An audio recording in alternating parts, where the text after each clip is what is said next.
છો મિત્રો, જય યોગેશ્વર, જય સ્વામિનારાયણ, જય શ્રી કૃષ્ણ. હું છું શિલ્પા અને શિલ્પાસ કિચન રેસિપીસમાં તમારું સ્વાગત કરું છું. આજે આપણે બનાવીશું 5 સુપરફૂડનો સંગમ એટલે કે પંચરંગી મુખવાસ, જેમાં છે આમળા, લીલી હળદર, આંબા હળદર, આદુ, ફુદીનો અને બીટનો જાદુઈ ગુણ. આ મુખવાસ સ્વાદમાં એટલો મસ્ત લાગે છે ને કે આ મુખવાસ ખાધા પછી બીજા બધા મુખવાસ ભૂલી જશો. આ મુખવાસની એક ખાસિયત છે કે આ એકદમ કુરકુરો બને છે અને આપણે આને 2 રીતથી બનાવીશું. બંનેમાંથી તમને કઈ રીત વધુ પસંદ આવે છે ને એ મને કમેન્ટમાં કહેજો. એક ખાસિયત તો એ છે કે ઘણાને ફરિયાદ હોય છે કે આમળાનો મુખવાસ કાળો પડી જાય છે, પણ મારી આ સિક્રેટ રીતથી બનાવશો ને તો આખું વર્ષ આવો ને આવો કાશ્મીરી ગુલાબ જેવો ગુલાબી અને ક્રિસ્પી રહેશે. દરેક વસ્તુનું પરફેક્ટ માપ અને સૂકવવાની સાચી રીત જાણવા માટે વિડીયો છેલ્લે સુધી જોજો. તો ચાલો આપણે બનાવવાનું શરૂ કરીએ ને એ પહેલાં મારે તમને એક વાત કહેવાની છે કે જો તમે મારી ચેનલને હજી સુધી સબસ્ક્રાઈબ ના કરી હોય ને તો સબસ્ક્રાઈબ કરી લેજો, કેમ કે આવા જ નવા વિડીયો હું લાવતી રહું છું. અને બાજુમાં જે બેલ આવે ને એને પણ ઓન કરી દેજો, જેથી નવા વિડીયોની નોટિફિકેશન આવે અને નવો વિડીયો તમે તરત જોઈ શકો. અને હા, વિડીયો કેવો લાગ્યો ને મને કમેન્ટમાં જણાવજો. જો તમને વિડીયો થોડો પણ ઉપયોગી બને ને તો બીજા સાથે શેર જરૂર કરજો, જેથી એમને પણ ઉપયોગી બની શકે. તો ચાલો બનાવવાનું શરૂ કરીએ.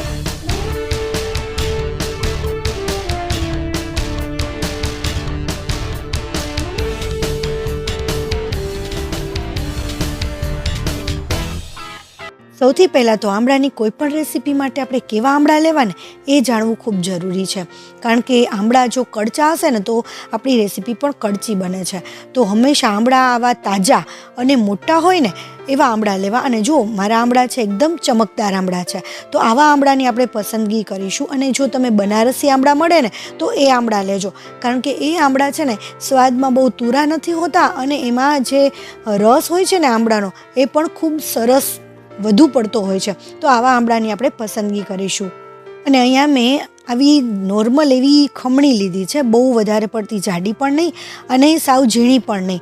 તો આવી આપણે ખમણી લઈ લઈશું અને આપણે આમળાને ખમણી લઈશું. હવે આમળાને ખમણવાની પણ એક સરસ રીત છે, જેથી મુખવાસ છે ને એકદમ મસ્ત એવો લાંબો બને, એટલે કે બહુ ભૂક્કો ન થઈ જાય, એનો પાવડર જેવો ન થઈ જાય, નહીંતર એ મુખવાસ ખાવાની મજા નથી આવતી. તો આમળાને આખું આ રીતે છીણી લઈશું. જેવડું આમળું વધારે મોટું ને એટલી મોટી છીણ થશે. તો આ રીતે સીધા જ પાર્ટમાં આપણે આમળાને છીણવાનું છે. થોડીક વાર આ સાઈડ છીણીએ, બીજી વખત આ સાઈડ છીણીએ, એવી રીતે છીણશું ને તો એની જે છીણ બને છે ને એ સાવ નાની બને છે. જુઓ, અહીંયા હું તમને છીણ બતાવું કે મારી છીણ કેટલી સરસ એકદમ મોટી થઈ છે. તો આવી રીતના આવી જ છીણ આપણે કરી લેવાની છે. આમળાને એક જ પોષણમાં આપણે જ્યારે છીણીએ છીએ ને ત્યારે એની છીણ એકદમ સરસ એકસરખી બને છે. તો આ રીતે મેં બધા જ આમળા સરસ રીતે છીણી લીધા છે અને બધી જ છીણ એટલી જ મસ્ત મોટી થઈ છે. અહીંયા મેં છે ને આમળા 500 ગ્રામ લીધા હતા. તો 500 ગ્રામ આમળાની સામે આપણે બીજી બધી વસ્તુ છે એ કેટલી લેશું ને એ હું તમને આગળ જણાવતી જઈશ. પણ પહેલાં તો આપણે આ જે છીણેલા આમળા છે ને એક બાઉલમાં કાઢી લઈએ. જો તમે આમાં પરફેક્ટ રાખશો ને તો આ જે મુખવાસ છે ને બહુ જ મસ્ત ટેસ્ટી બને છે. હવે અહીંયા છે ને મેં બીટ લીધું છે. બીટ તો કોઈ ગ્રામમાં નથી આવતું, પરંતુ આવી રીતે મોટું જ બીટ આવતું હોય છે, નાના મોટા બીટ આખા જ બીટ આવતા હોય છે. તો આ રીતે બીટ પણ આવું તાજું હોય, જેની દાંડલી હોય ને એ એકદમ સરસ ગુલાબી કલરની દેખાતી હોય એવું તાજું બીટ આપણે લેવાનું છે. અને ત્યાર પછી અહીંયા મેં એક નાનો ટુકડો છે ને આ લીલી હળદરનો લીધો છે. અને ત્યાર પછી લીલી હળદર એટલે કે આમ તો પીળી જ છે પણ લીલી હળદર. હવે આ છે ને એ આંબા હળદર છે. હવે ઘણી વખત શું થાય છે કે આંબા હળદર અને આદુ બંનેમાં છે ને આપણને કન્ફ્યુઝન થતું હોય છે. તો જુઓ, આંબા હળદરનો કલર એકદમ સરસ વ્હાઇટ લાગતો હોય છે અને જે આદુ છે ને એનો થોડો ઓફ વ્હાઇટ જેવો લાગે છે કલર. તો આ રીતના. અને બીજું કે આમાં જે છે રેસા હોય છે, હળદરમાં રેસા નથી હોતા અને આદુમાં રેસા હોય છે. તો આ રીતના તમે એને આસાનીથી ઓળખી શકો. અને આમ તો જો કે એ સુગંધથી પણ ખ્યાલ આવી જ જતો હોય છે. તો એ મેં છે ને આંબા હળદર થોડી વધુ લીધી છે અને આદુ થોડું ઓછું લીધું છે. હવે ગ્રામમાં આપણે જો આમ માપ કરીએ ને તો આંબા હળદર છે ને લગભગ 50 ગ્રામ જેટલી છે અને આદુ છે ને એ 20 ગ્રામ જેટલું છે. અને જે હળદર છે, લીલી હળદર એટલે કે જે પીળી હળદર, એ છે ને મેં 20 ગ્રામ જેટલી લીધી છે. તો આ બધું જ સરસ રીતે છીણી લઈશું.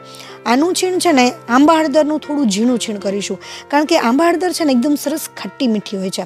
એ ખાટી મીઠી જ્યારે બધી જ આંબળાની અંદર એનો રસ જાય છે ને, અને દરેક છીણ જ્યારે ખાવામાં આવે છે ને ત્યારે બહુ ટેસ્ટી લાગે છે.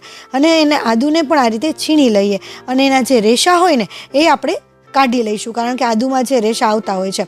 હવે આ બીટ છે ને એને પણ આપણે લાંબુ જ છીણીએ. અહીંયા મેં અડધું બીટ લીધું છે. જે આપણે આખું બીટ મેં બતાવ્યું હતું ને એનું અડધું બીટ લીધું છે, અને બીટ નાની સાઇઝનું લીધું હતું. બીટ થોડું ઘણું વધારે ઓછું હોય તો ચાલે. હવે એનું પણ આ રીતે લાંબુ સરસ છીણ કરી લીધું છે, અને એને આપણે આપણા આંબળા હતા ને જે છીણેલા એની અંદર સરસ મિક્સ કરી દઈએ. અને આનો કલર જે છે ને બીટનો એ બધો જ આંબળાની અંદર આવી જાય ને એ રીતે હળવા હાથે સરસ રીતે મસળી લઈશું. ધીમે ધીમે મસળતા જઈએ અને બીટનો કલર જ્યાં સુધી આંબળામાં આવી જાય ને ત્યાં સુધી આ રીતે હળવા હાથે મિક્સ કરતા રહીશું. એટલે જે આંબળા છે ને એ પણ સરસ આપણા ગુલાબી કલરના થઈ જશે, અને દેખાવમાં તો એટલો સરસ લાગે છે ને કે વાત ના પૂછો. જુઓ અહીંયા આદુ જે છે એ મેં નાખી દીધું હતું, તો એ પણ આ રીતે સરસ થઈ ગયું છે મિક્સ. અને હવે એની અંદર અડધી ચમચી જેટલો સંચર પાવડર નાખીશું, અને અડધી ચમચી જેટલું મેં મીઠું લીધું છે. અહીંયા મેં સિંધા લૂણ લીધું છે. જો તમે નોર્મલ મીઠું ખાતા હોય તો એ પણ તમે નાખી શકો. અને ત્યાર પછી અહીંયા 1 ચમચી છે ને મેં જલજીરા પાવડર લીધો છે. જે જલજીરા આવે છે, જલજીરાનો કોઈ ઓપ્શન નથી, એટલે જલજીરા જ નાખવી.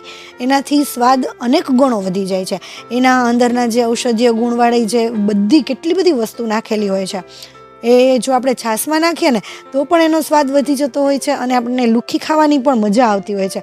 તો તમે એક વિચારો કે જ્યારે આ મુખવાસમાં એ નાખવામાં આવે ત્યારે એનો ટેસ્ટ કેટલો સરસ થઈ જતો હશે.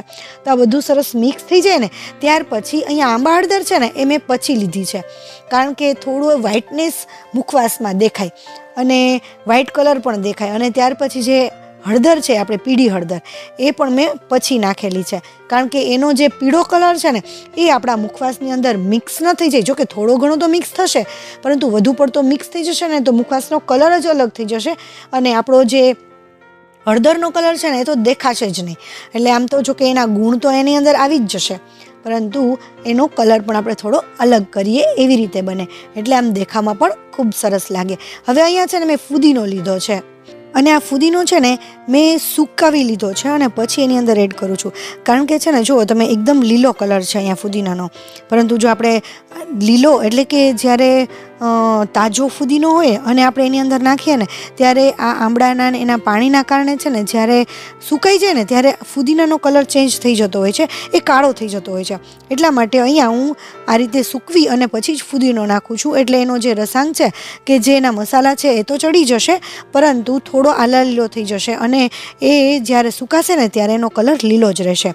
તો આ રીતે થોડી નાની નાની બાબતોનું ધ્યાન રાખશો ને તો પણ એ આપણો મુખવાસ છે એ દેખાવમાં પણ સરસ લાગશે અને સ્વાદમાં પણ સરસ બનશે. હવે આને છે ને કોઈ પણ પ્લાસ્ટિક ઉપર આ રીતે સરસ છૂટું છૂટું સૂકવી દઈએ. જુઓ એનું જે પાણી છે ને એ પાણી એમનેમ જ રાખવાનું છે. ઘણા લોકો શું કરે છે, પાણીને નીચવી નાખે છે, પરંતુ એમાં જ એ ગુણ છે મુખવાસના, અને એમાં જ એનો ટેસ્ટ છે મુખવાસનો, કે જો તમે પાણી કાઢી નાખો ને તો એટલો સરસ ટેસ્ટ નથી આવતો. એટલે ભલે સુકાતા થોડી વાર લાગે, પરંતુ એના પાણી આપણે એમનેમ જ રાખીશું અને આ રીતે છૂટું છૂટું સરસ મુખવાસને સૂકવી દઈશું. તમે જોઈ શકો મેં એકદમ સરસ રીતે છૂટો મુખવાસ સૂકવી દીધો છે, અને એને આપણે છાયામાં જ સૂકવવાનો છે. જો તડકે સૂકવીશો તો બીજો કોઈ પ્રોબ્લેમ નથી આવતો, પરંતુ એનો કલર થોડો એવો ડલ થઈ જશે. અહીંયા મેં છાયામાં જ મુખવાસને સૂકવેલો છે. થોડો એવો તાપ આવે ને એવી જગ્યાએ ચાલે, પરંતુ એના ઉપર ડાયરેક્ટ તડકો ન આવવો જોઈએ, તો એનો કલર છે ને આવો સરસ રહેશે. જુઓ તમે મારા મુખવાસનો કલર છે ને એકદમ મસ્ત છે. જ્યારે લીલો હોય એના કરતાં તો થોડોક ડલ થાય જ સુકાય એટલે, પરંતુ એનો કલર છે ને બહુ વધારે પડતો લાઇટ નહીં થઈ જાય, એકદમ મસ્ત પિંક રહેશે. તમે જુઓ અહીંયા હું બતાવું, આ મુખવાસ છે ને એકદમ મસ્ત ક્રિસ્પી અત્યારે જ થઈ ગયો છે, આવો સરસ ક્રિસ્પી થઈ જવો જોઈએ. અને હવે આને આપણે 2 રીતથી બનાવવાના છીએ, તો બીજી કઈ રીતથી બનાવીશું ને એ આગળ આપણે જોઈએ. તો પહેલાં તો આપણે આ મુખવાસને એકદમ સરસ ભેગો કરી અને હું તમને એક વખત હજી ફરીથી બતાવી દઉં કે આ મુખવાસ આપણો કેટલો મસ્ત લાગે છે. એમાં જે ફુદીનાનો કલર છે ને એ પણ આમ મસ્ત લાગે છે, એમાં ફુદીનાનો ટેસ્ટ પણ સરસ આવશે, આંબા હળદર, આદુ એ બધાનો ટેસ્ટ પણ બહુ જ સરસ આવે છે. આને આપણે એરટાઇટ બોટલમાં ભરી દઈશું એટલે એમાં ભેજ ન લાગે અને એકદમ આખું વર્ષ ક્રિસ્પી રહે. હવે મિત્રો, અહીંયા મેં તમને બતાવ્યો આ મુખવાસ, એ તમને કેવો લાગ્યો ને મને કમેન્ટમાં કહેજો. હજી આપણે બીજી રીત જોવાની બાકી છે, પરંતુ એ પહેલાં મારે એક વાત જાણવી છે તમારી પાસેથી કે તમે કયા ગામથી કે કયા સિટીથી મારા વિડીયો જુઓ છો ને એ મને કમેન્ટમાં કહેજો, કારણ કે મારા વ્યુઅર્સ મારા વિડીયો ક્યાં ક્યાંથી જુએ છે ને એ મને પણ ખ્યાલ આવે. હવે મિત્રો, આપણે છે ને એક નાની કઢાઈમાં થોડું એવું એટલે અડધી ચમચીથી પણ ઓછું એટલું ઘી લઈ લઈશું અને એને ગરમ થવા દઈશું અને થોડો એવો મુખવાસ એની અંદર એડ કરીશું અને એને સરસ રીતે ઘીમાં શેકી લઈશું.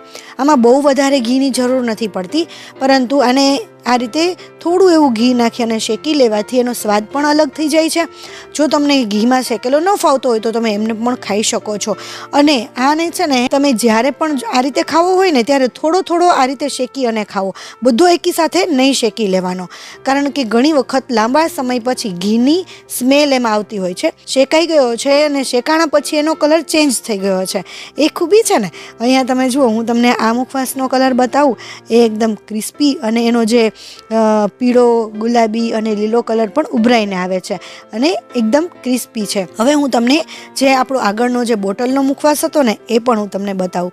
બંનેની કમ્પેરિઝન કરશું ને તો બંનેમાં એકદમ ચોખ્ખે ચોખ્ખો કલર અલગ લાગશે. જુઓ, આ કલર પણ અલગ છે અને આ કલર પણ અલગ છે. તો મિત્રો, તમે આ બંને રીતમાંથી કઈ રીત વધુ બનાવવાનું પસંદ કરશો ને એ મને કમેન્ટમાં કહેજો.